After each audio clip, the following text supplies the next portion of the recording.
अवसान इदमेव जाप्यम, जब शरीर की शांति हो रही हो, जब शरीर का अवसान, शरीर की अंतिम बेला आ रही हो, तो जप करने योग्य कौन है? तो गोविंद दामोदर माधव,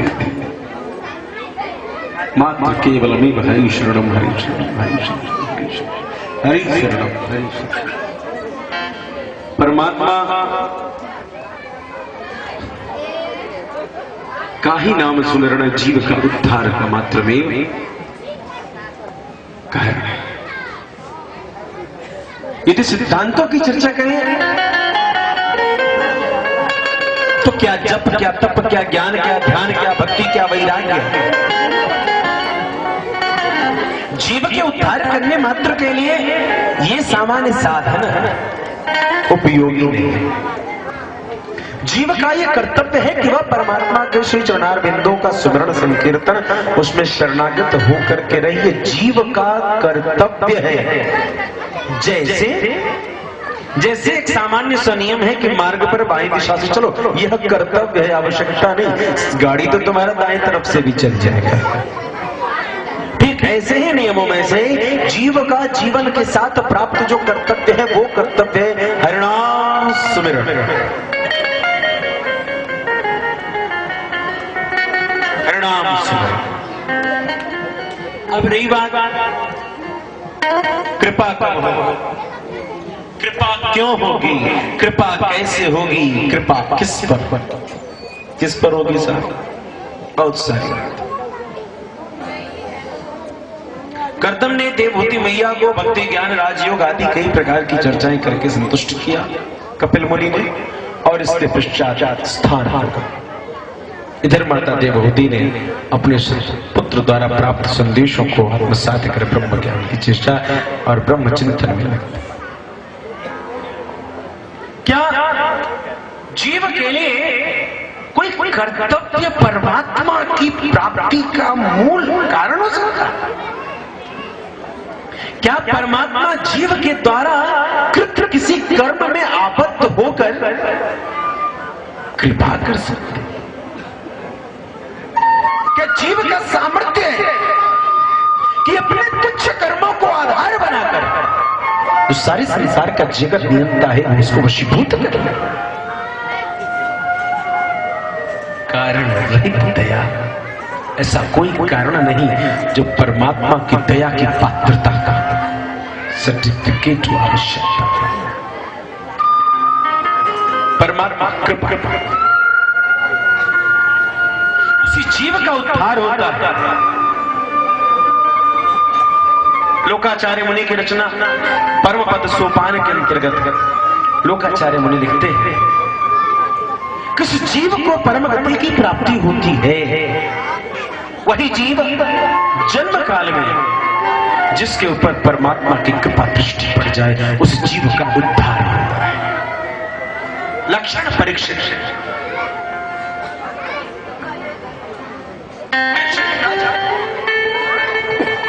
राजधर्म का प्रयोग करता है, न्याय यज्ञ करता है, मगर उद्धार जीवन के अवसान काल में ऐसी स्थिति की श्राप मिला, मगर फिर भी कृपा, फिर भी परम गति की प्राप्ति। श्राप से आबद्ध है एक ब्रह्मर्षि के द्वारा अकाल मृत्यु को प्राप्त होने की अवस्था है, फिर भी परम गति की कृपा। क्यों? क्योंकि परमात्मा ने अपने कमल नयन से जन्म के काल में उस पर दृष्टिपात कृपा प्रदान कर दिया, कृपा प्रसाद दी थी। परमात्मा की कृपा के बिना किसी जीव का उद्धार और किसी जीव की सद्गति होना दुर्लभ है। ये परमात्मा ही है जो अपनी कृपा से तुम्हारे जीवन के हृदय की गतियों का सूत्रधार है, उसकी संरक्षण और उसके लिए विशेष कार्य करता है कि तुम्हारी वृद्धि कहीं लगे। नहीं तो साहब जपने से परमात्मा मिल जाए ऐसा नहीं। बाली ने कहा जन्म जन्म मुनि जतन कराही अंत राम कहीं आवत। कई जन्मों के यज्ञ करने के बाद घोर प्रारब्ध स्वरूप में राम नाम सुमिरन अंतिम काल में नहीं आता।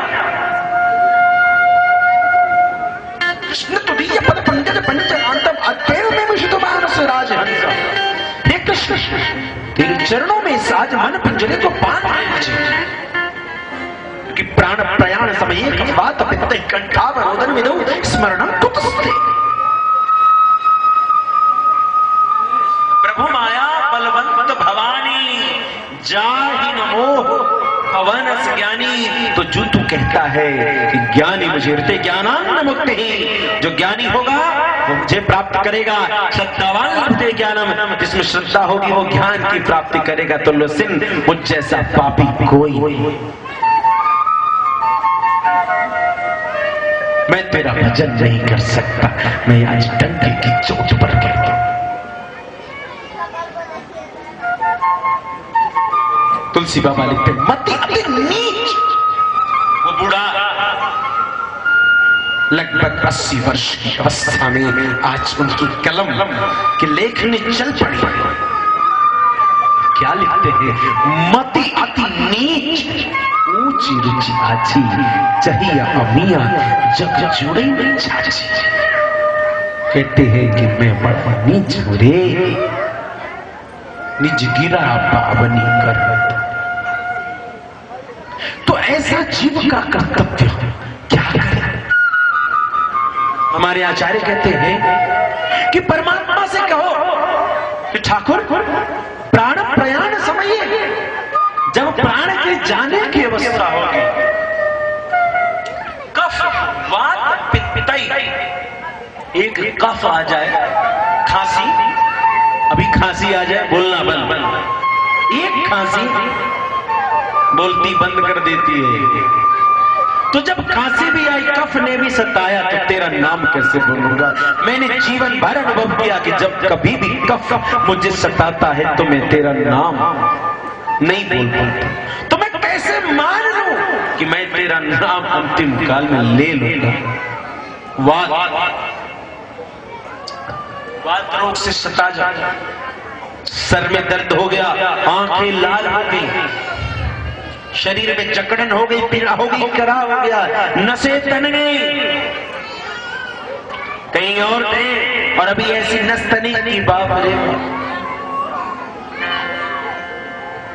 पूरा हृदय, पूरी मस्तिष्क, पूरी सामर्थ्य, पूरा ध्यान ज्ञान सभी उस नस की ओर चला जाता है। प्रभु मेरे, मैंने जीवन में अनुभव किया, मैं तेरा नाम उस समय विसार चाहता हूं।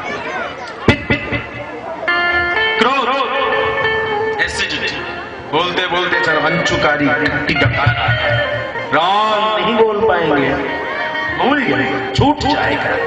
वो डकारे से कि गला कट्टा हो गया, कोरा हो गया। आचार्य श्री कहते हैं कि सुन ठाकुर, चालाकी मुझसे मत करिए। तुम्हारा जितना तुमने, जिसे संविधान में क्लॉज आर्टिकल्स होते हैं, एक आर्टिकल में भी कई सब आर्टिकल होता है, उसके वर्गीकरण छोटे छोटे, ऐसा में ऐसा, ऐसा में ऐसा। तो तुमने जो सिद्धांत बना रखे, कफ वात पित्त होने पर तेरा ही दिया कफ है, तेरा ही दिया वात है, तेरा ही दिया पित्त है। जो जब कभी मुझे जीवन भर मैंने अनुभव किया, मुझे जब प्रताड़ित करता है तो भूल जाता हूं। हे हरि, तेरा नाम न भूल जाता हूं, लेकिन तू कहता है कि अंतिम समय में तेरा नाम लूं। मुझे ये भी सुना है, देखा है, घुर आए थे, घुर होने लगता है, कफ गले में फंस जाता है, आंखें पलट जाती है, वायु की वो प्रबल वेग की पल को उल्टा पलट देती है, आंखें उल्टी हो जाती है। शरीर में पित्त इतनी व्यापकता रखता है कि जैसे पिच्छ की तक हर रोम में काट रहे हो, ऐसी विषाक्तता की अनुभूति मेरे गोविंद में जानता हूं। उस अवस्था में मैं तेरा नाम नहीं ले सकता। तो क्या तुम मुझ पर कृपा नहीं करेगा? तो क्या तुम मुझ पर कृपा नहीं करेगा? इसलिए मेरे बंधु, आचार्यों ने कहा कि उस अवस्था में नाम लेने का जो शर्त है वो अत्यंत ही कठिन है। ये मेरे स्वामी, उस नाम को मैं नहीं ले सकता। इसलिए आज ही अवसर है। आज मेरे हृदय में तुम्हारे तत्व, तुम्हारे विचार, तुम्हारी परम सत्ता, तुम्हारी परम सामर्थ्य, तुम्हारी परमात्मा की शक्ति, वो परम वैभव की अनुभूति आज हुई। ले आज मैंने अपने हृदय को तुम्हारी चरणों में समर्पित। जय जय राधा रमण हरि बोल, जय जय हरि बोल, जय जय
चरित्र में हम लोगों ने सुना कश्यप अदिति ने जो तप किया, कितना तप किया, मगर ठाकुर उनके गर्भ में प्रविष्ट नहीं। और एक उत्तरा ने कौन सी पुकार कर दी कि ठाकुर उसके गर्भ में प्रविष्ट हो गए। क्या प्रभु की कृपा के लिए कोई कर्तव्य, कोई कर्तव्य गोविंद को बांधने कोई रस्सी नहीं बनी। वो जब चाहे बंध जाए, जब चाहे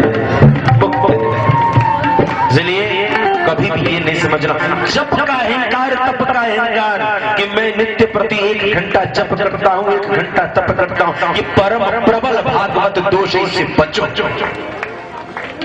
मैंने इतना जप किया, मैंने इतना नियम किया, मैंने इतनी चेष्टा की, मैंने इतनी चर्चा की, इससे बचो।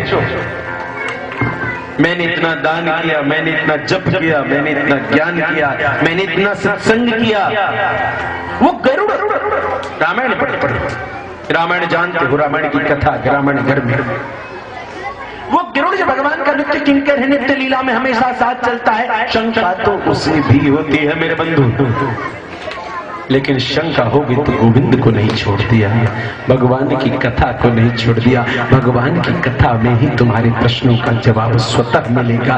गरुड़ जैसे जाते हैं भगवान की कथा के दर्शन करने के लिए। आज हृदय खोल दिया कि गुरुदेव कौन है। आज छोटा सा कौआ कर कशरे काहे काहे कर, लेकिन उस काहे काहे में राम का नाम है। ऐसा मीठा आज प्रभु की कृपा देखी, मज्जन फल देखिए तत्काला, काक हो पिक पकौ मराला। आज कौए के मुख से जो चर्चा निकलती है वो इतनी सुंदर है कि बड़े बड़े ऋषि मुनि संत उस कौए के काय काय को सुनते हैं और बड़ा आनंद लेते हैं।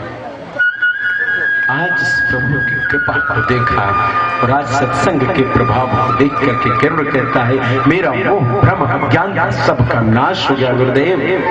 लेकिन फिर भी झटके से शांत हो जाए तो रुको, फिर भी रुको, फिर भी कथा सुनो, कथा सुनो, सावधान सुनो। परमात्मा की कृपा अवश्यमेव है, उनकी स्वतंत्रता है।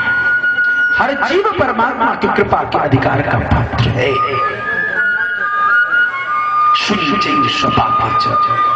परमात्मा की कृपा से रहित कोई नहीं। मनु के दो पुत्र हैं, एक पुत्र देवहूति, दूसरे दो पुत्र हैं प्रियव्रत और उत्तानपाद। राजा उत्तानपाद उल्टा, जो लटका उठा हुआ जिसका पैर है, उत्तानपाद जीव की गर्भस्थ अवस्था का। उसकी दो पत्नी, एक सुनीति और दूसरी सुरुचि। नीति कहती है आप स्नान करके तब कहीं कोई क्रम करता। रुचि कहती है कोनो हम देखे में बेजाय लगे छे, जाओ मुंह नाक साफ कर। ये रुचि है। मेरा मन करेगा तब सवेरा, जब जागो तब सवेरा, 12 बजे फुर्सत मिला तभी सवेरा, अब नहाएंगे अब नहाए बस। ये सुरुचि, ये सुनीति। सुनीति का पुत्र, नीतियां कठिन हैं।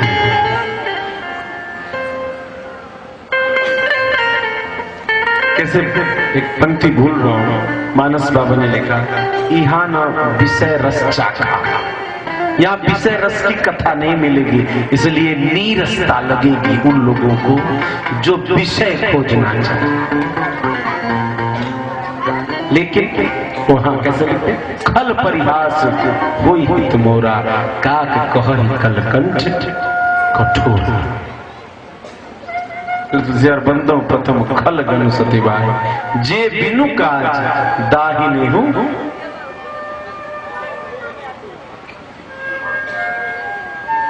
उत्तानपाद की एक पत्नी है जिसका नाम सुनीति, जो कठोर है, जो पति की दिशा को नियंत्रित करती है।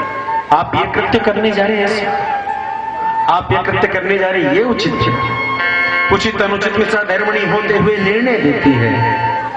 उससे जो उपज संतान है उसका नाम छोटा सा ध्रुव। दूसरी पत्नी है सुरुचि, जो मन को अच्छी लगती है। बहुत सी बातें मन को ऐसी अच्छी लगती हैं जो नीति युक्त, बहुत सी बातें। इसलिए सत्संग में कभी तो अच्छा लगेगा और कभी चोट लगेगी। जब चोट लगेगी तो लगेगा कहां ऐसा बेकार, और जब अच्छा लगेगा अच्छा लगेगा। नीति सुरक्षा प्रदान करती है, नीति संवर्धन प्रदान करती है, नीति अटलता प्रदान करती है। जिसमें सामर्थ्य होगा वही एक निश्चित दिशा प्रदान करेगा। कभी भी कीचड़ों में मार्ग सही नहीं होते, धारे अपनी राह बदल लेते। मार्ग तो नदियों का जो कठोर तटबंध है वही सुनिश्चित करता है। कठोर उस वंशदंड बांस की लाठी के सहारे ही वो कोमल पताका फहरा रहा है। सुरुचि सुनीति, सुरुचि मन की बातों पर ध्यान, सुनीति नीति की बातों पर ध्यान। सुनीति का पुत्र उत्तम है, जो मन को अच्छा लगे, वाह इसके जैसा कोई नहीं। मुझे कपड़ा अच्छा लगा, वाह इसके जैसा अच्छा नहीं कोई कपड़ा। लेकिन इस कपड़े की भी आवश्यकता नहीं। अभी हमको ठंडा शॉल पहनना था, ठंडी लग रही हो, लेकिन फैशन में चूर है। नहीं, ठंडे में देखेंगे बहुत लोग अपना नया वाला कपड़ा दिखाने के लिए स्वेटर भीतर से पहनते, कपड़ा कहते हैं कि अगले साल थोड़ा मोटे हो जाएंगे तो फिट हो जाएगा। देखिएगा कभी कोई बाजार में चलिएगा तो क्या ठंड लगे तो लगे, फैशन का सवाल है। ये सुरुचि और एक सुनीति। भाई सही बात है, जोगी ऐसे बने न बने कोई, लेकिन फैशन जोगी बना देता है। सुरुचि और सुनीति, तो जो मन को अच्छा लगे, कटरम कुटरम खाने में बड़ा अच्छा लगता है, मन को अच्छा लगता है। उत्तम कोई कुटुंब आ जाए, मैं आया, मेरे स्वागत में आपने किसी की हत्या नहीं की। अरे कैसी बलिहारी, कैसे आप प्रेम करते हैं। जब मैं आपके यहाँ आऊं, यदि आपने किसी की हत्या न की हो तो फिर मुझे सुख नहीं हो। मेरा तेरा मिलन हो तो किसी जीव की कहानी, किसी के जीव के जीवन की गाथा न समाप्त हुई तो फिर हमारे तेरा मिलन का मतलब क्या। कहां तो जीवन में, संसार में मिलन हमेशा सृजनात्मक है, सृष्टि का उपक्रम है साहब, कि मिलो तो ऐसा मिलो कि गुलजार खिलता चला जाए। लेकिन यहां मिलन हुआ कि राधे राधे, कोई जीव तो कुटुंब जला जाए, किसी की हत्या ना हो, हम गेल रह लिए या हमरा खुशी में ककरो नहीं बद कैलन, आई से कान पकड़ाई चीज आई से गांव में हो जाए। कोई स्वागत है, मैं जाऊं किसी के दरवाजे और मेरे लिए किसी का बद ना हो। जो मेरे लिए किसी का वध कर सकता है वही मेरे लिए समय पड़ने पर प्राण अपना न्यौछावर कर सकता है। धन्य है तुम्हारे सिद्धांत साहब, बड़े से बड़े 56 भोग लगा दो लेकिन किसी का वध नहीं किया, नहीं भाव रखे चलते क्यों, किसी घास पात की किसी। तो ये सुरुचि है तुम्हारी, लेकिन नीति कहती है तीक्ष्ण रुक्ष विदाई ना, जो कटु है, जो बहुत खट्टा है, जो तीखा है, जो रूखा है, याद यामम गत्र संपूर्ति परिष्टम, जो बासी है, जो सड़ा हुआ।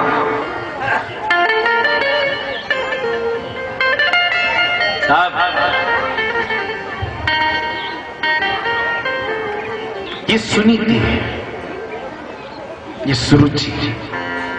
कामदेव का पताका झश कीतु, कामदेव का क्या पताका है, जश की तो कहते हैं। मछली का झंडा है, क्यों है मछली का झंडा, क्या है मछली। मीनाक्षी भगवती का मंदिर जाओ, बहुत बड़ा मंदिर है, मीनाक्षी नाम है, जिसकी आंखें मछली जैसी। अब मछली कभी देखे हो, मछली सुंदर है, मछली की आंखें देखो कभी सुंदर लगती है। कटाक्ष तो सुंदर हिरण की है, मृगनयनी में सुंदरता है, मीनाक्षी में सुंदरता नहीं, क्योंकि उसकी आंखों में कोई पलक, कभी पलक झपकते मछली को देखा है? क्यों फिर मीनाक्षी का, क्यों प्रेम के स्वरूप कामदेव के झंडे में मछली को बनाया, क्या बात है।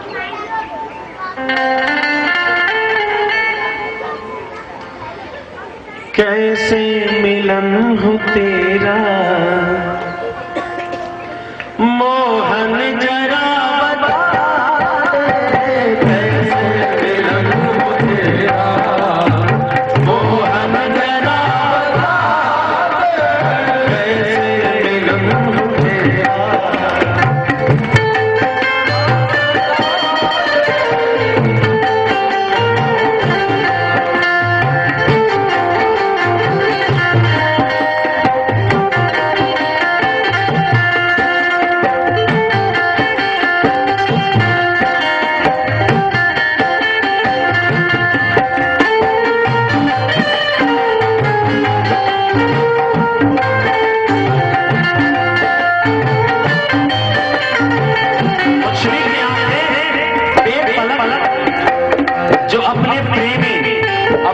संबंधियों जो उनसे प्रेम करे, जो उनका अपना है,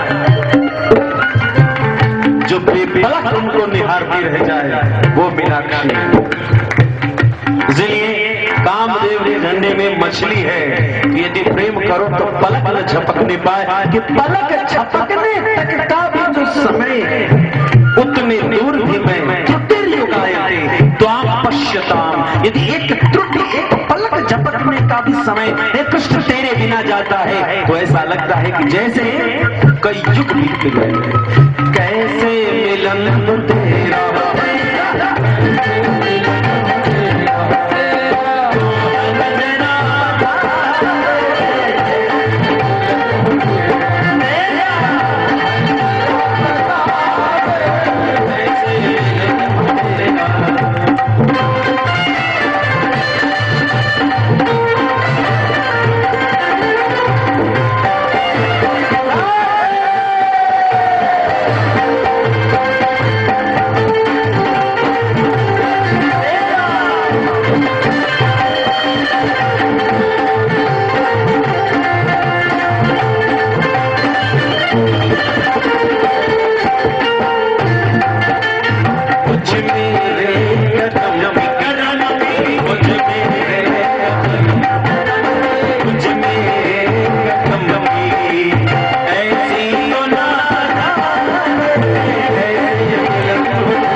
आज अंतिम बार इन फूलों को, इन कलियों को, इन गुलदस्तों के गलीचों को हटा दो, क्योंकि आज आना है कुंडली में हर शाम, क्योंकि आज आना है मेरे शाम को, इन राहों में मेरी पलके पलके भी तेरी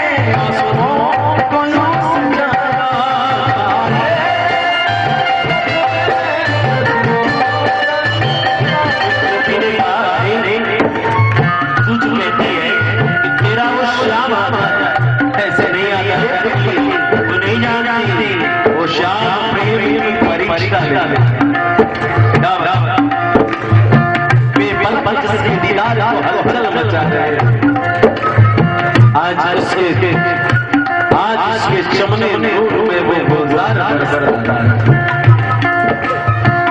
ऐसे नहीं है तो कैसे आएगा? तैयारी क्या करके क्या सजाया, क्या व्यवस्था?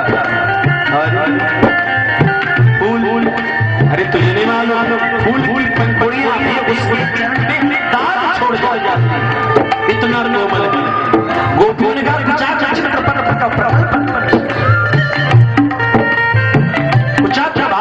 तुम्हारे चरण रख पड़ते हैं, चरण जल पड़ते हैं, तो वहां भी हमारे शरीर का जो सबसे कोमल है वह शाप छोड़ जाता है। ये फूल दूसरे को पीने का सुन, आज मैंने कृष्ण के चरण में अपने पलके बिछाने की सोची। तेरी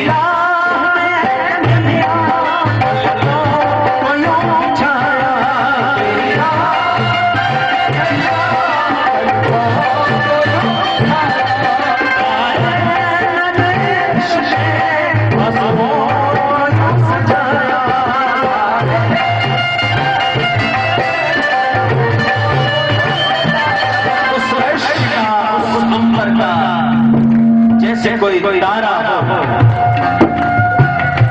वैसे ये मोतियों की मालाएं मेरे कालीन में पिरो दी। कौन सी मोतियां?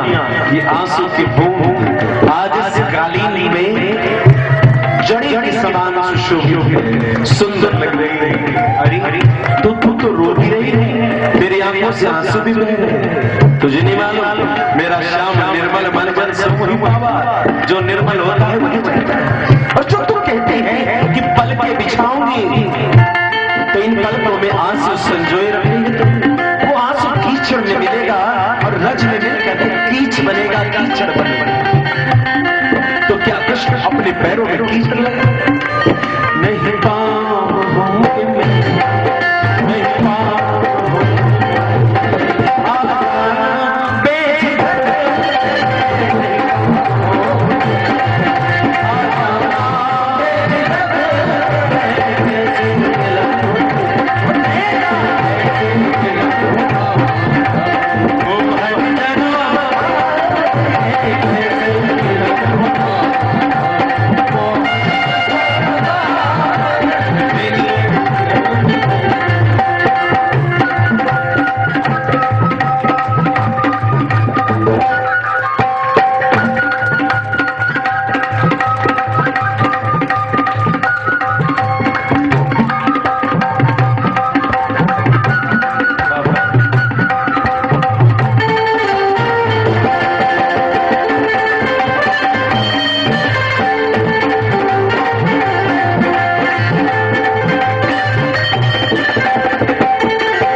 और परीक्षा में पति सुतान वय भ्रातृवान दवान अति विलंघते अंत अच्युता मेरी चाह का तुम इम्तिहान लेना।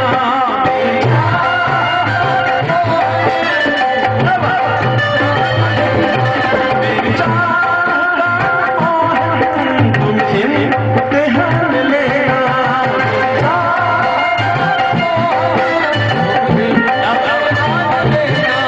चाहत में तेरी मुझको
का बढ़िया फॉर्मूला तुमने निकाला है। तू सबको तो मारता ही मानता है, आज हम गोपियों को भी मारेगा, लेकिन आज तेरा हथियार स्नेह है, प्रेम है, मिलता नहीं है कातिलों से कातिलाना अंदाज तुम्हारा। अपनी महफिल में बुलाकर चितवन से मारा।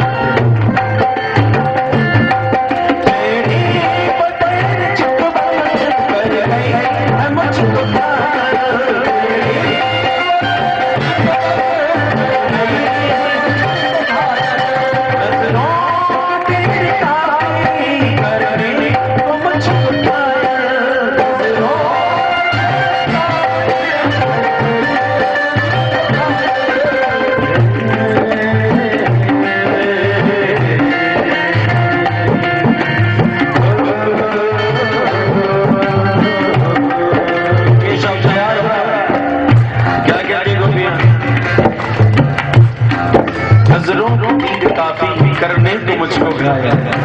गोपियां कहते हैं कृष्ण अब कौन सा तू रोल प्ले करेगा, कौन सा चरित्र निभाएगा?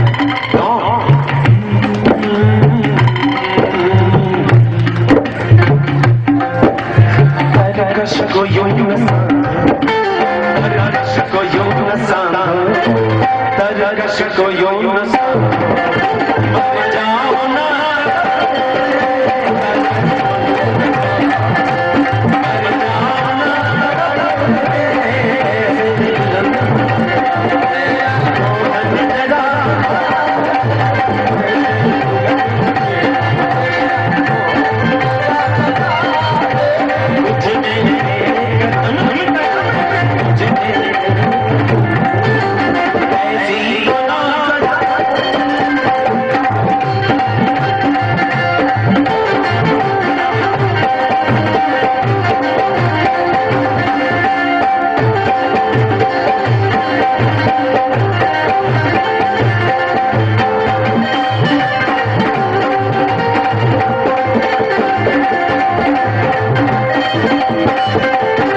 कृष्ण है जो अर्जुन को कहता है, अर्जुन मुझे कर्म लिप्त नहीं करते, न मेरी रुचि कर्म के बल में है। तो कृष्ण यदि तुझे कर्म लिप्त नहीं करते तो आज हम तेरे साथ लिपट पड़ी, तो क्या हमारे कर्मों का हम पर प्रभाव हो न हो? तेरे ऊपर तेरे कर्मों का प्रभाव नहीं होता ये ठीक है, लेकिन क्या आज जो हम तुमसे तेरे दर्शन की भीख मांगी है, तू कहता है कि तुमने कर्म कौन से किए? तू दो घर से बोलने लगा। कृष्ण कहता है कर्म के फल और कर्म मुझे बांधते नहीं और हमारे कर्मों की खबर करते। कृष्ण मेरे कर्मों की ओर न निहारना, क्योंकि तूने संकल्प किया है कि तू कर्म और कर्म के फल से भरे है। कैसे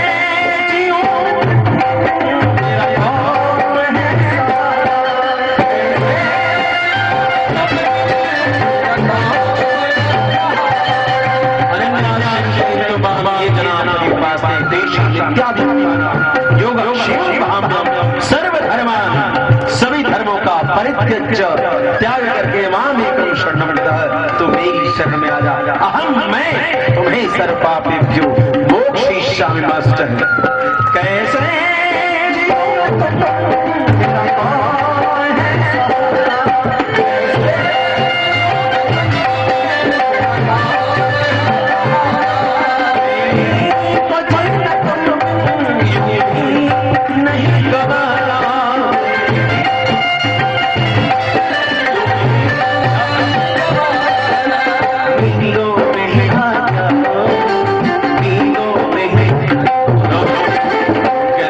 दर्शन दुर्लभ है, कौन कहता है सामने आओ?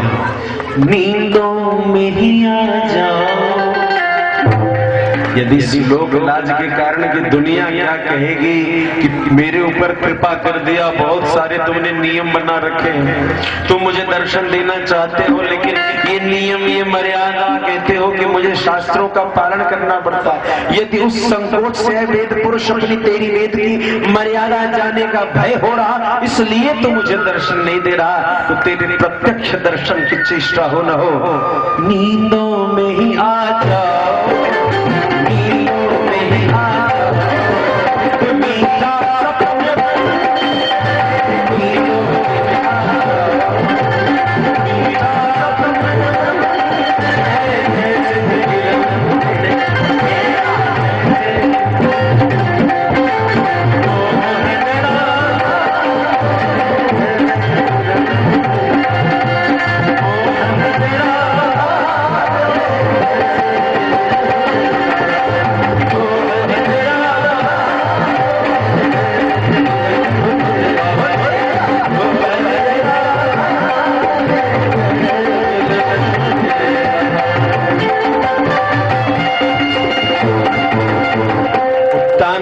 उस पुत्र ध्रुव ने एक बार चेष्टा कर दी गोद में बैठने की, माँ सुनीति ने तिरस्कृत कर दिया, पुत्र रूठ करके चला आया माँ अपनी सुनीति के पास, सुरुचि से तिरस्कृत पुत्र सुनीति माँ के पास जाता है, माँ मुझे पिता ने गोद नहीं दिया, मुझे पिता ने अपनी गोदी में नहीं बैठाया।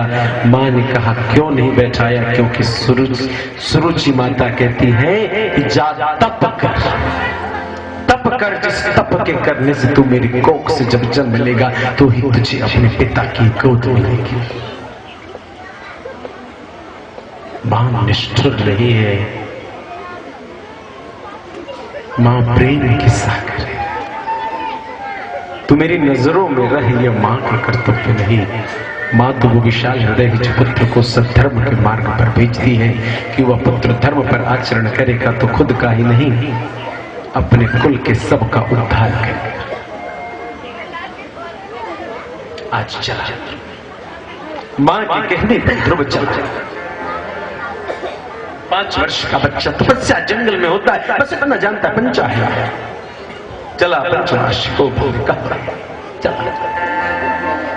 नारद बाबा ने देखा छोटा सा बच्चा जा रहा है, मन में रख कर करे जैसे सांप को कोई पीछे से चूल्हे फूंक मारता है, वैसे ध्रुव अहो क्षत्रिय दुर्दर्शन, राजपूत का खून आज बोल पड़ा है, वाह ये राजा का बेटा गौरवशाली है, देखो इसकी बात क्या करता है।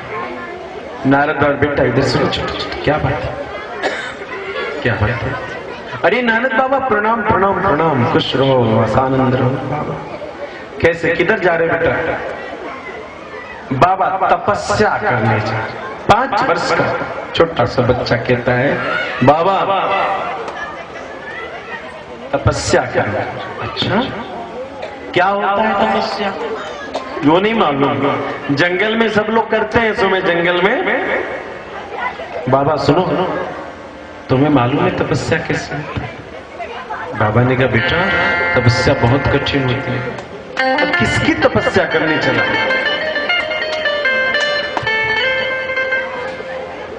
किसकी तपस्या कर? नारायण भगवान की तपस्या कर। अरे मूर्ख बच्चा, अभी तो छोटा है, तुझे नहीं मालूम तो क्या कह रहा है? जानता है कई जन्मों की तपस्या करने के बाद कभी जाकर के नारायण का दर्शन होता है। तू कितने तपस्या? नहीं बेटा बहुत कष्ट होता है। क्या हो गया? पिताजी ने डांट दिया, माँ ने डांट दिया, तो कोई ऐसे नहीं, बच्चों में ऐसा नहीं।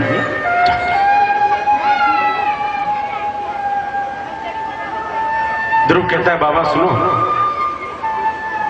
मुझे मां की आज्ञा मिल गई और मैं चल रहा हूं तपस्या करने के लिए। सुना है तुम बहुत अच्छे बाबा हो, बहुत अच्छे गुरु हो, तुम्हारा नाम सुना है। यदि तुम्हें कुछ कहना है तो मुझे ये कहो कि मैं कैसे तपस्या। ये नारद बाबा ने देखा कि बच्चा संकल्पित है। सुनो, मैं आज तुम्हें 12 अक्षर ओम नमो भगवते वासुदेवाय,